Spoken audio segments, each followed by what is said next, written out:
मागील भागात आपण पाहिलं, घर असेल नवऱ्याचं, पण तो तुझा नवरा नाही आहे आता, तिची आई ओरडली. होऊ तर शकतो ना? दीक्षानं हाताची घडी घालत तिघांवर नजर फिरवली. काय बोलतीयस, कळतंय का तुला? दर्शन ओरडला. चांगलंच कळतंय मला. हा जरा उशीरच झाला, पण देर आहे दुरुस्त आहे. आई, बाबा, दादा, माझं प्रेम आहे दक्षवर. दीक्षानं बॉम्ब फोडला आणि समोरच्या तिघांचे चेहरे पाहण्यासारखे झाले. आता पुढे. माझं प्रेम आहे दक्षवर, दीक्षा शांतपणे म्हणाली आणि समोर उभ्या असलेल्या तिच्या आई, बाबा आणि भावाला चक्करच यायची बाकी होती. अनुराधा तिघांचा अंदाज घेत होत्या, तर दिव्याने लगेच पर्स बाजूला ठेवली आणि सोफ्यावर बसकन मांडली. काय मूर्खपणा लावलाय हा दीक्षा, तिचे बाबा ओरडले. तुम्ही प्लीज बसता का जरा? असं दारात उभं राहून वाद घालण्यापेक्षा आपण जरा समजुतीनं शांतपणे बोलूया. या ना, अनुराधा म्हणाल्या तसे नाईलाजानं तिघं आत येऊन बसले.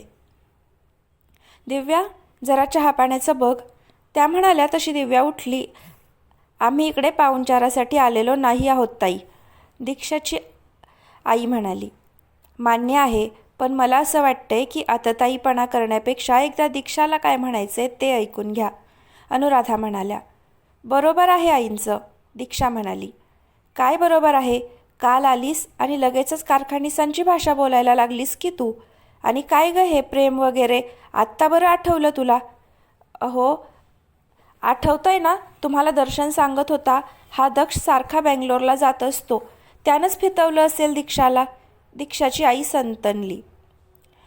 मला एक कळत नाही, तुम्हाला तुमची मुलगी निर्बुद्ध वाटते का? सारखं आपलं याने फितवलं त्याने फितवलं.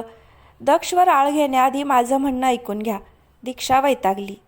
बोल बाई एकदाचं, काय बोलायचं, तिची आई तिच्याकडे रागाने पाहत म्हणाली. दक्षचं माझ्यावर प्रेम आहे, दीक्षा म्हणाली तसं दर्शनने तिच्याकडे पाहिलं. हे काय नवीन, तो म्हणाला. नवीन नाहीये, जुनंच आहे. आमच्या डिवोर्स व्हायच्या आधीच त्यानं मला प्रपोज केलं होतं. त्याच्या मनात माझ्याविषयी प्रेम आहे हे त्यानं तेव्हाच सांगितलंय. परिस्थिती म्हणा किंवा काही पण त्यावेळेस जे काही झालेलं त्याचा एवढा राग भरलेला माझ्या मनात की मला त्याच्याविषयी खरं खरं काय वाटतंय हे मी कधी समजूच शकले नाही. बुद्धी आणि मनाच्या खेळात बुद्धी जिंकली आणि मी त्याला सोडून, त्याचं प्रेम डावलून घरी परत आले. आमचा डिवोर्स झाला आणि नंतर मी बँगलोरला निघून गेले. त्याला विसरायचा आटोकाट प्रयत्न केला, पण जसा राग ओसरला ना तशी एक पोकळी जाणवायला लागली. रोज त्याची आठवण यायची. दक्षला नावं ठेवता तुम्ही, पण मी हे घर सोडल्यानंतर तो एकदाही माझ्या मागे आला नाही आहे किंवा गेल्या 2 वर्षात त्यानं एकदाही मला भेटायचा प्रयत्न केला नाही आहे.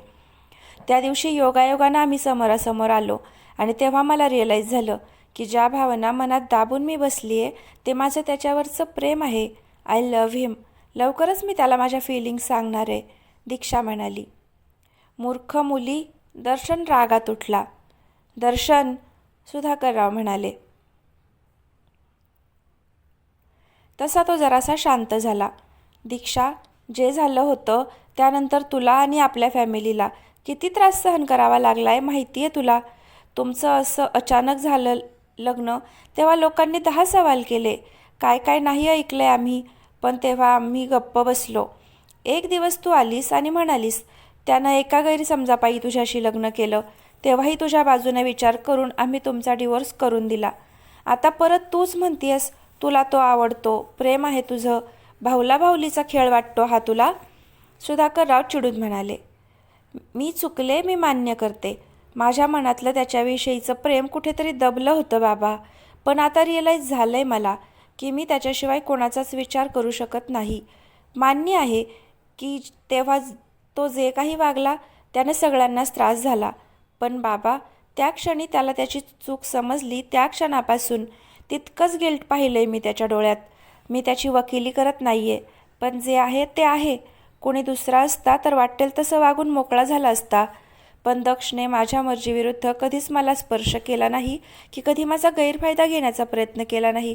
एक माणूस म्हणून तो जेम आहे. मला जर कोणी हाताळू शकतं तर तोच आहे बाबा, उशिरा का होईना, पण मला माझं खरं प्रेम मिळतंय. प्लीज समजून घ्या, दीक्षा त्यांना समजावत म्हणाली. ते शक्य नाही आहे, दर्शन म्हणाला. तुझी प्रेमाची थिअरी तुझ्याकडेच ठेव दीक्षा. आम्ही हे कधीच मान्य करणार नाही. निमूटपणे सामान घे आणि घरी चल. तसंही तुझ्यासाठी एक चांगलं स्थळ आलंय. आम्हा सगळ्यांना मुलगा पसंत आहे. अनायसे तू मुंबईत आलीच आहेस तर पुढची बोलणी करून घेऊ, तो कोरडेपणाने म्हणाला. मला मान्य नाहीये हे, दीक्षा फणकारून म्हणाली. मान्य करावं लागेल. तुला फ्रीडम देऊन किती मोठी चूक केली आम्ही ते दिसतंय. आता नाही, सुधाकरराव म्हणाले. तुम्ही कितीही प्रयत्न करा, मी दक्षशीच लग्न करणार, दीक्षा ठामपणे म्हणाली. त्या फडतूस मुलासाठी तू तुझ्या फॅमिलीच्या विरोधात जातीयस, दर्शन कडाडला. तो फडतूस नाहीये दादा, जिभेला आवर घाल तुझ्या. आणि फॅमिलीचं कौतुक तुम्ही नाही सांगितलं तरच बरं होईल. जेव्हा तुम्हाला कळकळीनं माझी बाजू पटवून देत होते तेव्हा तुमच्यापैकी एकानंही माझ्यावर विश्वास दाखवला नाही. उलट मला एकटं पाडलं. ज्यावेळेस तुमच्या सपोर्टची गरज होती त्यावेळेस तुम्ही पळपुटेपणा केलात. आमच्या लग्नानंतर मी जगले की मेले हेही जाणून घ्यावंसं वाटलं नाही तुम्हाला. पण आता जेव्हा मी मनापासून माझ्या आयुष्यात पुढे जायचं म्हणते तेव्हा मात्र बरोबर तुम्ही आडकाठी करायला आलात ना. पण माझं ठरलंय, मी नाही येणार. माझं प्रेम आहे दक्षवर आणि तुम्ही काहीही केलं तरी मी त्याच्याशीच लग्न करणार, दीक्षा धारधार आवाजात म्हणाली. मग आम्हीही बघतोच तू कशी लग्न करतेस ते, दर्शन चिडून म्हणाला. दर्शन जरा शांत हो, त्याची आई मध्ये पडली. तिनं नजरेनंच त्याला इशारा केला. दिशू बाळा, तू परत एकदा नीट विचार कर. प्रेम वगैरे सगळं ठीक आहे पण या गोष्टी बदलल्यात ना आता. तू वेळ घे हवं तर. पण आपल्या घरी चर बाळा, असं परक्याच्या घरी राहणं बरोबर दिसत नाही, तिची आई म्हणाली. कोण आपलं कोण परकं मला चांगलंच कळलंय आई. आणि माझंही घर आहे. आई मला मुलगी मानतात. त्यांनी कधी सून म्हणून माझ्याकडे पाहिलं नाही. कायम मुलीचा दर्जा दिलाय मला.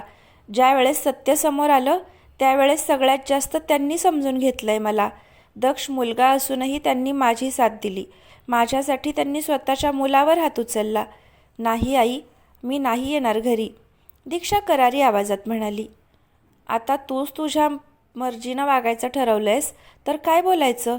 पण एक लक्षात ठेव, आम्हाला हे मान्य नाही आहे आणि कधीच मान्य नसणार आहे. तिच्या आईचा आवाज वाढला. एक दिवस तू स्वतः घरी परत येशील दीक्षा. आणि असं समजू नकोस की आम्ही आता इकडून जातोय म्हणजे तू तुझ्या मनाप्रमाणे वागायला मोकळी आहेस. आम्हीही पाहतो काय करता तुम्ही. तुमचं लग्न तर आम्ही ठरवलेल्या मुलाशीच होणार. 4 दिवस इकडे राहून तुझी काय ती हौस भागवून घे, दर्शन जरबेनं म्हणाला. आणि तुम्ही, दर्शननं अनुराधा आणि दिव्यावर नजर फिरवली. जर माझ्या बहिणीला नादी लावलत किंवा तिला या घरात त्रास झाला तर मात्र तुम्हाला बाहेर तोंड दाखवायला जागा राहणार नाही, लक्षात ठेवा. आई बाबा चला, दर्शननं दीक्षावर जळजळीत कटाक्ष टाकला आणि तो बाहेर निघून गेला. पाठोपाठ तिचे आई बाबाही बाहेर पडले. ते गेल्यावर दीक्षानं सुस्कारा सोडला. वहिनी, काय डेंजर फॅमिली आहे ग तुझी, दिव्या म्हणाली तशी दीक्षा हलकं हसली. दिशू, अनुराधांनी हाक मारली. ठीक आहेस. हो आई, डोंट वरी. कधी ना कधी हे होणारच होतं. फक्त माझ्या कॅल्क्युलेशन्सपेक्षा आधी झालं एवढंच. हा प्रसंग अगदी असाच होता माझ्या डोक्यात. दक्षने जेव्हापासून घरी जाऊन त्याची चूक मान्य केली आहे ना तेव्हापासून तो त्यांच्या नजरेत गयागुजरा झालाय. पण एक दिवस जशी माझ्या डोळ्यांवरची पट्टी उतरली ना तशीच त्यांच्याही उतरेल. असो, मला माहिती आहे. दादा गप्प बसणार नाहीये. पण तुम्ही काळजी करू नका, मी कुणाच्या प्रेशरखाली नाही येणार, दीक्षा त्यांच्याकडे पाहत म्हणाली. जे काही कराल ते काळजीपूर्वक करा म्हणजे झालं. या सगळ्यात तुम्हाला त्रास नको व्हायला, अनुराधा म्हणाल्या. बरं आई, त्या तनयाचं काय झालं, दीक्षानं विचारलं. तिचं कुठे काय होतंय, तुला पिडायला म्हणून मारे शानमध्ये बोलत होते साहेब. तनयाला भेटेन असं नि तसं. तेच साहेब नंतर मस्का मारायला आले होते. अनुराधा हसल्या तशी दीक्षाही हसायला लागली. मग, तिने विचारलं. मग काय, म्हटलं कॅन्सल होणार नाही. फार फार तर पोस्टपोन करू 2-4 दिवस. मग गेला तोंड पाडून, अनुराधांनी डोळे मिचकावले. बिच्चारा, दीक्षा हसू आवरत होती. असू देत, घे, कितीतरी दिवसांनी असा खुशीत आहे ग तो. नाहीतर तू गेल्यावर त्याच्याशी बोलायचं म्हणजे 10 वेळा विचार करावा लागायचा. रोबोट झाला होता. ठराविक रुटीन बास, बाकी काही नाही. तरी बरं कार्तिक होता त्याच्यासोबत. त्या पोरानं खूप सांभाळून घेतलं दक्षला. त्याची बोलणी खाऊनही कधी रागावला नाही की रुसला नाही. तेवढंच काय ते चांगलं होतं. बरं, तू सोनिकाला भेटलीस की नाही? फार गोड आहे ती, हौशी आहे. मला तुझीच आठवण यायची तिला भेटले की. अनुराधा म्हणाल्या. हो भेटले ना, खूप छान आहे सोनिका.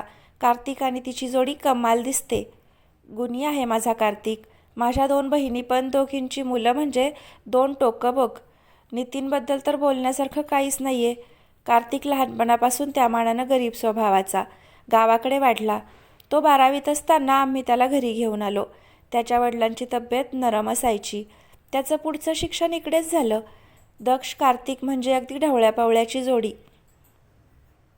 साधारण एकाच वयाचे ना, मग सगळीकडे एकत्रच असायचे. पुढे त्याच्या बाबांना कॅन्सर डिटेक्ट झाला.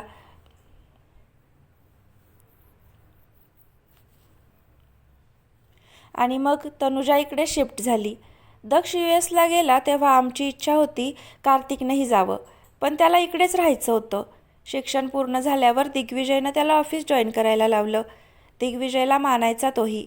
आता सगळं छान आहे त्याचं. भाऊजीही ठीक आहेत, पण तब्येतीमुळे जास्त कुठे ये जा करता येत नाही त्यांना. आणि मग पर्यायानं तनुजालाही. पण सोनिका सगळं छान सांभाळून घेते. आता एंगेजमेंटचं मनावर घ्यावं दोघांनी. अनुराधा हलकं हसल्या. नक्की घेतील, मी आहे ना, तुम्ही नका काळजी करू. दीक्षा हसून म्हणाली. त्यांचं होत राहील, पण तुमचं काय दिशूबाई? कधी एकदा तुमचा संसार मार्गी लागतोय असं झालंय बघ मला. तेही लवकरच होईल आई, दीक्षा हसत म्हणाली. जरा वेळ गप्पा मारून तिघी आपापल्या कामात बिझी झाल्या. दक्ष ऑफिसमध्ये आला होता खरा, पण त्याचं सगळं लक्ष तिकडे घरी लागून राहिलं होतं. काहीतरी डिस्कस करायचं म्हणून कार्तिक त्याच्या केबिनमध्ये आला तेव्हा दक्ष बाबू गालातल्या गालात हसत बसलेले होते. ओ दक्ष सर, कार्तिकनं आवाज दिला तसा तो दचकला. तर तू तू कधी आलास? त्यानं हातात फाईल घेत विचारलं. तुझं स्वप्नरंजन सुरू होतं तेव्हाच आलोय. काय मग कुठवर आलंय? कार्तिकनं मिश्किलपणे विचारलं. कुठवर? अरे इकडे स्टार्टरच नाही मारलाय अजून तिनं. यार कार्तिक, मी वाट पाहतोय. ही मुलगी काहीतरी बोलेल, पण ही माया भलतंच काहीतरी करत असते. दक्ष चेहरा पाडत म्हणाला. सब्र कर मित्रा, तुम्ही दोघे सारख्याला वारके आहात. तू छळलंस मग ती बदला घेणारच ना. एवढ्यात नाही बोलायची ती, बघच तू. कार्तिक हसत म्हणाला. तुझी बहीण बाबा, तुलाच जास्त माहिती. पण एक आहे, ती आली ना यार, कसलं भारी वाटलं माहिती आहे. ती घरात आहे ही फिलिंगच कमाल आहे कार्तिक. म्हणजे असं कोणीतरी आपली वाट पाहतंय तसं काहीतरी. दक्ष सांगत होता आणि कार्तिक गालात हसत होता. बिघडलास रे बिघडलास, संसारी दक्ष कारखानीस. सोनिकाला कळलं ना तर 440 वोल्टचा शॉक लागेल तिला. कार्तिक हसायला लागला. ए बाबा, तिला सांगू नकोस. ती डोक्याचा भुगा करेल चिडवून चिडवून. सकाळी मेसेज केला होता तर त्याचे आत्तापर्यंत रिप्लाय देतेच आहे. एक एक इमोजी पाठवतीये आगाऊ. सारखा आपला फोन टिंग टिंग करून वाजतोय. मला छळायचा एकही चान्स सोडू नका तुम्ही सगळे. तुम्ही सगळ्या छळकुट्यांची तिकडेच घरी बसलेली आहे, दक्ष वैतागत म्हणाला. कर्मा दक्ष सेठ, कर्मा इट्स हिट्स बॅक.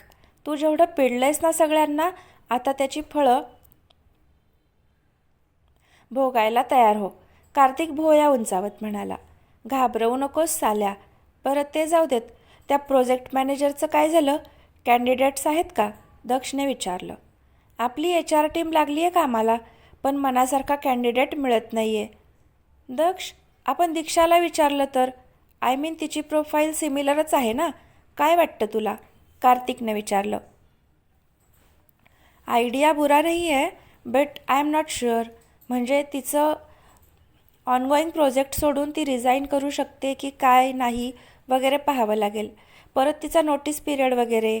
बिसाइड्स मॅडमचा काय प्लॅन आहे तेही मला माहीत नाही आहे. सो तिच्याशी बोलून बघतो, दक्ष म्हणाला. राईट. तिच्याशी बोलल्यावरच काय ते कळेल, कार्तिक म्हणाला. दोघे पुढच्या डिस्कशनमध्ये बिझी झाले. रात्री काम संपवून दक्ष घरी आला. आज मीटिंग्समुळे त्याला घरी यायला थोडा उशीरच झाला होता. अनुराधा त्यांच्या मैत्रिणीकडे गेल्या होत्या, तर दिव्या आरामात रूममध्ये लोळत होती.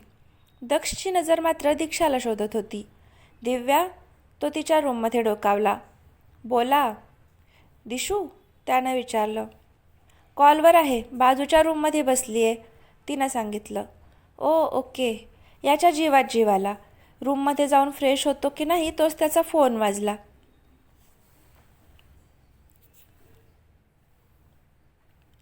स्क्रीनवरचं नाव पाहून त्यानं गच्च डोळे बंद केले. हॅलो. त्यानं कॉल रिसीव्ह केला. वा दक्ष कारखानीस, गेमर निघालास तू तर. पलीकडून दर्शनचा चिडका आवाज आला. दर्शन, मी जस्ट ऑफिसमधून आलोय आणि दमलोय, सो जे काही आहे ते लवकर बोल, दक्ष त्याच्याच टोनमध्ये म्हणाला. कसं जमवलंस रे, त्यानं विचारलं. काय जमवलं? हेच, माझ्या बहिणीला फितवणं. बँगलोरला यासाठी जायचंच वाटतं. तुला तेव्हा सांगितलेलं विसरलास का? वॉर्निंग दिलेली तुला, तिच्या आसपासही भटकायचं नाही म्हणून. दर्शनचा आवाज वाढलेला. यातलं काहीही होणार नाही आहे. दीक्षानं तुमच्याकडे यावं न यावं हा तिचा प्रश्न आहे. मी तुला आधीच सांगितलंय, माझं प्रेम आहे तिच्यावर. सो तू कितीही हातपाय मार, मी माझ्याकडून प्रयत्न सुरूच ठेवणार. एक दिवस ती नक्की कन्व्हिन्स होईल, दक्ष म्हणाला. मीही पाहतो कशी कन्व्हिन्स होते ते, दर्शन त्याला टशन देत म्हणाला. बोलून झालं असेल तर ठेव फोन, दक्ष म्हणाला आणि त्यानं कॉल कट केला. डॅम यार, हिंदी मूव्हीजमध्ये पाहिलं होतं, मुलीचा भाऊ विलन असतो.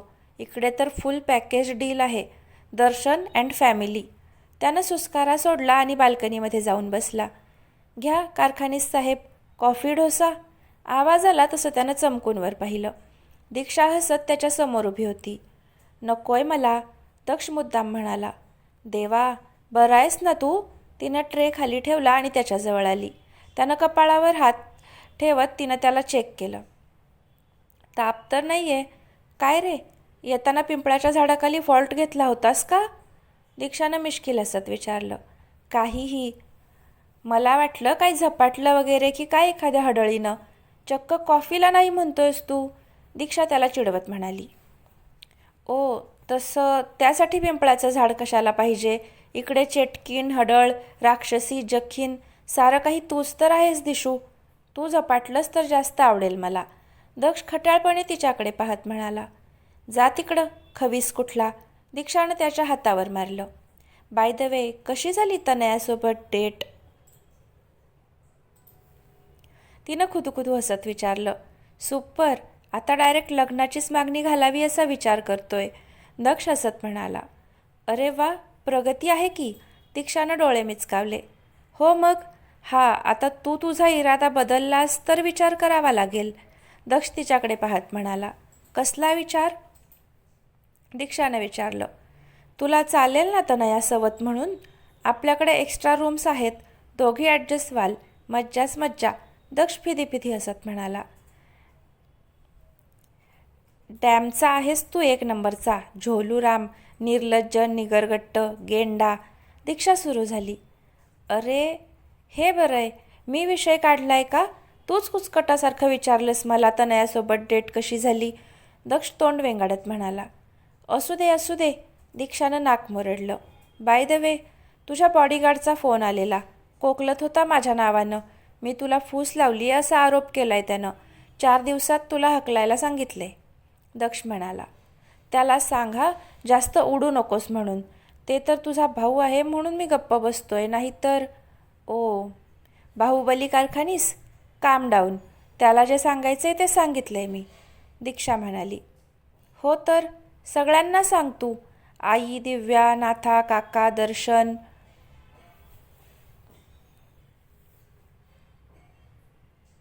कार्तिक, सोनिका, हिरण्या, तुझे आई बाबा, शेजारी पाजारी, शेजारचा भोबू, वरचा राघू, पलीकडची मणी, झालंच तर किडे, मुंग्या, नाकतोडे, प्राणी, पक्षी, झाडं, सगळ्यांशी बोल, पण माझ्याशी जे बोलायचंय ते बोलू नकोस तू. दक्ष वैतागला तशी दीक्षा जोरजोरात हसायला लागली. ओले तो जेलस बच्चा, तुझं जे ऐकायचं आहे ते सांगू? दीक्षा त्याच्याकडं प्रेमाने पाहत म्हणाली. दक्षने मान वळवली. दक्षू, दीक्षानं प्रेमाने त्याचा चेहरा तिच्याकडे वळवला. आय हाय दक्षच्या मनानं आकाशात भरारी घेतली. काय आहे त्याचा लटका राग. उफ, ये गुस्सा. ऐक ना रे. दीक्षा त्याच्याजवळ सरकली. दक्षू, तिनं लाडीकपणे त्याचं नाव घेतलं. दक्ष तिच्या एवढ्या जवळ येण्यानंच हरकला होता. मला तुला काहीतरी सांगायचं आहे, ती त्याच्या डोळ्यात पाहत म्हणाली. काय? दक्ष तिच्या नजरेत हरवला होता. दीक्षा, आय काय दिशू? दक्ष अधीर झाला होता. आयफोनचा चार्जर आहे का? माझा खराब झालाय अरे. दीक्षा हसू दाबत म्हणाली. मी नाही वापरत आयफोन. मी तर फोनच नाही वापरत. मी कुणाशी बोलायचं असेल तर ट्रंक कॉल करतो,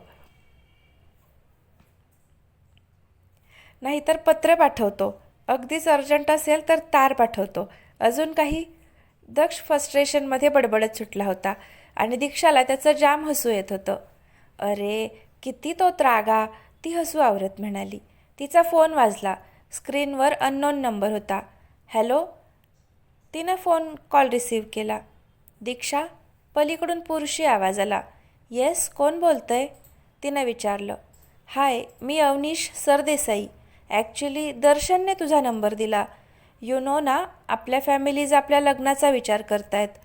तो म्हणाला तशी दीक्षा चमकलीच. दर्शनचंच डोकं असणार हे तिला कळून चुकलं होतं. हो, पण ती अडखळली. डोंट वरी, मी लगेच लग्न करूया असं नाहीच म्हणत आहे, पण मला तुला भेटायला आवडेल. तुझा फोटो पाहिला मी, मला आवडलीस तू. मग कधी भेटूया? त्यानं डायरेक्ट मुद्द्याला हात घातला आणि दीक्षा वैतागली. लिसन, ॲक्च्युली ती बोलत होती की सॉरी हां, मला एक कॉल येतोय. तू मला मेसेज केलास तरी चालेल या नंबरवर. I will wait. बाय. तिचं ऐकून न घेता त्यानं कॉल कट केला. दीक्षा मात्र गोंधळली होती. काय गं, कोण होतं? दक्षने तिला असं पाहून लगेच विचारलं. माझा होणारा नवरा. तिनं डोळे मोठे करत दक्षकडे पाहिलं. काय? दक्ष वटारलेल्या डोळ्यांनी तिच्याकडे पाहत राहिला. दीक्षा, कोण होतं? दक्षने विचारलं. माझा होणारा नवरा, दीक्षानं डोळे मोठे करत सांगितलं. काय? मग मी कोण आहे? दक्षने डोळे वटारले. माझा झालेला नवरा. दीक्षा त्याच फ्लोमध्ये बोलून गेली. व्हॉट? दक्ष किंचाळला तशी ती भानावर आली. केवढ्यांदा कोकलतोयस? तिनं कानावर हात ठेवले. मग काय करू? तुझा होणारा नवरा म्हणजे? त्यानं विचारलं. कुणीतरी अवनीश सरदेसाई नामक प्राणी होता. म्हणे आपल्या घरचे आपल्या लग्नाचा विचार करतायत. भेटायला बोलावलंय मला.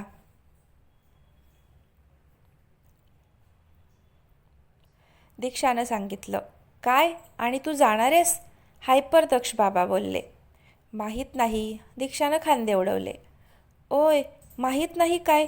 तू जायचा विचारही केलास ना तरी तुझा मेंदू हॅक करेन मी. दक्षने अतरंगी धमकी दिली.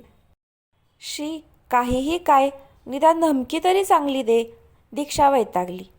आता काय धमकीतही लॉजिक शोधत बसू का? हा कलर द्या, तो पॅटर्न द्या, जास्त स्ट्रॉंग नको वगैरे वगैरे. बावळट. दक्षही वैतागला. दक्ष, दीक्षानं बोट नाचवलं. तू आधी मला सांग, हा कोण उपटलाय मध्येच? आणि तू जाणार आहेस त्याला भेटायला? दक्षने तिच्यावर नजर रोखली. मी विचार नाही केला. दीक्षा खांदे उडवत म्हणाली. ओ, म्हणजे विचार झाला तर जाशील? वा यार, मस्तच. एक काम करूया, आपण डबल डेटवर जाऊया. तू आणि हा कडमड्या आणि मी आणि कोण होती ती? तनया. मग पाहिजे तर एकाच मांडवात लग्नही करू. तसंही तुला माझ्याविषयी कुठे काय वाटतं? दक्ष चिडचिडत होता. श्श. दीक्षानं त्याच्या तोंडावर हात ठेवला. तुझ्या तोंडाचं शटर जरा वेळ बंद ठेव. एकतर मला सुचेनासे झाले आणि त्यात तू बॅकग्राऊंडला किरकिर करू नकोस. किरकिर अप्पा. दीक्षा त्याच्याकडे पाहत म्हणाली तसा तो भोवया जुळवून तिच्याकडे पाहायला लागला. त्यानं इशारा केला तसं दीक्षानं हात काढला आणि तो हाताची घडी घालून फुरंगटून बसला. या दादाने पण ना काय नसतं झेंगाट मागे लावून ठेवलंय माझ्या. डायरेक्ट भेटायला बोलावतोय हा. अशक्य. कोण आहे, कोण हा प्राणी? दीक्षानं पुटपुटत फोन हातात घेतला आणि फेसबुकवर अवनीशला सर्च केलं. दक्ष डोळ्यांच्या कोपऱ्यातून तिच्या फोनकडे पाहत होता. त्याचा फोटो दिसला तसा तो जरा जवळ झुकला. समोरचा मुलगा पाहून त्याच्या भुवया उंचावल्या. यार, हा स्मार्ट आहे यार. या दर्शनच्या तर जरा कमी हँडसम पोरगं मिळालं नव्हतं का बहिणीसाठी? दक्ष शिव्या घालत होता. फोटोवर नजर खिळवून असलेल्या दीक्षाला पाहून दक्षचं डोकं सटकलं. जा, फोटोत घुसून हार घाल त्याच्या गळ्यात. काय पण निरीक्षण चाललंय, तो तनतनला.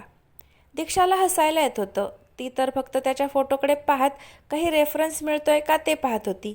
पण दक्ष बाबू जे काही जेलस झालेले ते पाहून तिला त्याच्यावर अजूनच प्रेम येत होतं. बेस्ट आयडिया आहे ही. बघ ना दक्षू, हँडसम आहे ना हा? दीक्षा मुद्दाम तिचा फोन त्याच्यासमोर नाचवत म्हणाली. चल ग तू, अरबीन कुठली? दक्ष तिचा हात झटकत म्हणाला. अरबीन? दीक्षाला हसू आवरलं नाही. मग काय, तेलाच्या खाणी असल्यासारखी आगीत बदाबदा तेल ओततीयस. दक्ष तोंड वेंगाडत म्हणाला. आग? किधर आहे आग? दीक्षा भोळेपणाचं आवाणत म्हणाली. ए तू जा ग. दक्ष वैतागून आत निघून गेला आणि दीक्षा तिकडेच हसत बसली. दुसऱ्या दिवशी नेहमीप्रमाणे दक्षचं रुटीन सुरू झालं. दीक्षा ब्रेकफास्ट वगैरे आवरून काम करायला बसली. तिची मेसेज ट्यून वाजली तसा तिनं फोन हातात घेतला. हाय, अवनीश हिअर. त्याचा मेसेज पाहून तिच्या कपाळावर आठ्या जमा झाल्या. तिनं फोन बाजूला ठेवून दिला. आय नो तू मेसेज वाचलायस, प्लीज रिप्लाय. त्याचा परत मेसेज आणि दीक्षाचं डोकं फिरलं. तिनं रागात दर्शनचा नंबर डायल केला. हॅलो, एवढ्यात मन भरलं कारखानिसांच्या घरात राहून? दर्शनने टोला लगावला. ते जाऊ देत, ती फेविकॉलची फॅक्टरी का मागे लावली आहेस माझ्या? दीक्षानं चिडून विचारलं. कुठली फेविकॉलची फॅक्टरी? दर्शननं विचारलं. तोच तो अवनीश सरदेसाई. किती चिपकतोय तो, दीक्षा म्हणाली. काय गरज होती त्याला माझा नंबर द्यायची? काय बोलतेस तू? हे बघ, तो तुला अप्रोच करतोय कारण त्याला तू आवडली आहेस आणि तो खरंच चांगला मुलगा आहे दिशू. चांगला कमावतो, स्वतःचं घर आहे, गाडी आहे, स्वभावानं चांगला आहे. मी भेटलोय ना त्याला. आम्हाला तो परफेक्ट वाटतोय तुझ्यासाठी. सो तूही मेंटली प्रिपेअर्ड हो, दर्शन म्हणाला. दादा, तुम्हाला खरंच कळत नाही आहे की कळूनही समजून घ्यायचं नाही आहे? मी ऑलरेडी माझी बाजू क्लिअर केली आहे ना, तरीही का मला प्रेशराईज करताय? दीक्षा म्हणाली. हे बघ, तुला हा मुलगा पसंत नसेल तर दुसरा पाहूया, पण तू जे खूळ डोक्यात घेऊन बसली आहेस ते काढून टाक. दर्शननं त्याच्या मुद्द्यावर ठाम होता. जाऊ देत, तुला समजावण्यात अर्थ नाही आहे. मला आत्ता वेळ नाही आहे याला भेटायला. सो त्याला प्लीज तसं सांग, दीक्षा म्हणाली आणि तिनं कॉल कट केला. वहिनी, काय झालं ग? इतका वेळ तिचं बोलणं ऐकणारी दिव्या तिच्या शेजारी येऊन बसली. कॉलेज नाही आहे का आज? दीक्षाने विचारलं. असाइनमेंट्स आहेत ना, सो आज घरीच, दिव्या म्हणाली. ओ ओके, मग ते काही खास नाही. माझ्या घरच्यांनी एक मुलगा पसंत केला आहे. तो कालपासून भेटायचं म्हणून मागे लागलाय. त्याच बाबतीत बोलत होते, दीक्षानं सांगितलं. ओ नो, आत्ता? दिव्यानं पॅनिक होत विचारलं. रिलॅक्स राणी, टेन्शन कशाला घेते? मी करते बरोबर मॅनेज त्याला. ए वहिनी, लवकर कन्फेस कर ना गं, दादाची रिॲक्शन पाहायची आहे मला, दिव्या एक्सायटेड होत म्हणाली.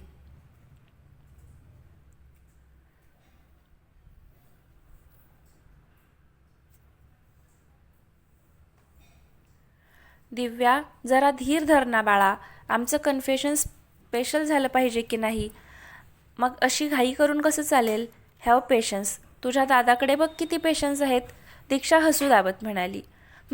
दादा आणि पेशन्स? ज्या दिवशी तू कन्फेस करशील ना त्याच दिवशी गुरुजींना बोलावून लग्न केलं नाही म्हणजे मिळवलं. तसं केलं ना तर यावेळेस मी धोपटून काढेन दादाला. मला मस्तपैकी नट्टापट्टा करून मिरवायचं आहे हा तुमच्या लग्नात, दिव्या म्हणाली. जशी तुमची इच्छा ननंदबाई, दीक्षा हसत म्हणाली. पण मग आता याचं काय करणार? दिव्यानं विचारलं. ओम इग्नोराय नमः. मेसेजेस कॉल्सना रिप्लायज नाही दिलात की बसेल गप्प, दीक्षा म्हणाली.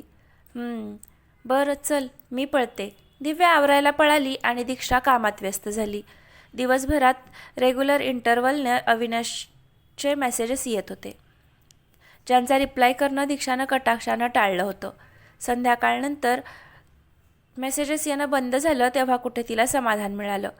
दिवसभरात तिचं 2 वेळा दक्षशी बोलणं झालं होतं. त्यानं काहीतरी फालतू कारण पुढे करत तिला कॉल केला होता. त्याला ऑफिसमध्ये करमत नव्हतं हे दीक्षाला कळलं होतं. तिचीही काही वेगळी अवस्था नव्हती. तिलाही त्याची आठवण येत होती. संध्याकाळी दिव्या आली तशा ती आणि दीक्षा जवळच्या जॉगर्स पार्कमध्ये जाऊन आल्या. दक्षने दीक्षाला घेऊन दिलेली गाडी अजूनही तशीच होती, वेल मेंटेन. दक्ष व्यतिरिक्त इतर कुणी हात लावायचं नाही तिला. रात्री ड्राईव्हवर जायचं प्रॉमिस घेतलं दिव्यानं दीक्षाकडून आणि मगच दोघी घरी परतल्या. दीक्षाचा फोन वाजला. परत अवनीशचा कॉल करत होता. ओ गॉड चिपकू राम, आता काय काम आहे याचं? मी रिप्लाय देत नाही आहे, that means I am not interested. एवढंही कळू नये का याला? धुसपुसत दीक्षानं कॉल रिसीव्ह केला. Hello, hi Diksha, Avnish here.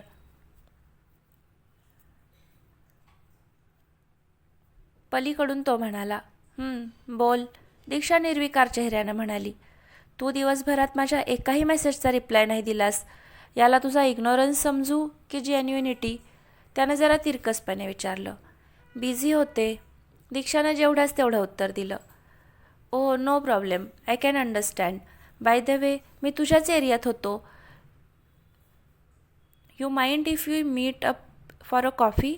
त्यानं विचारलं आणि दीक्षाला चीड आली. ती टाळतीये हे कळत असूनही तो परत तिला भेटायचं म्हणत होता. कहरच नाही का? सॉरी अवनीश, माझे ऑलरेडी माझ्या फ्रेंडसोबत प्लॅन्स आहेत. Some other day may be, तिनं स्पष्ट सांगितलं.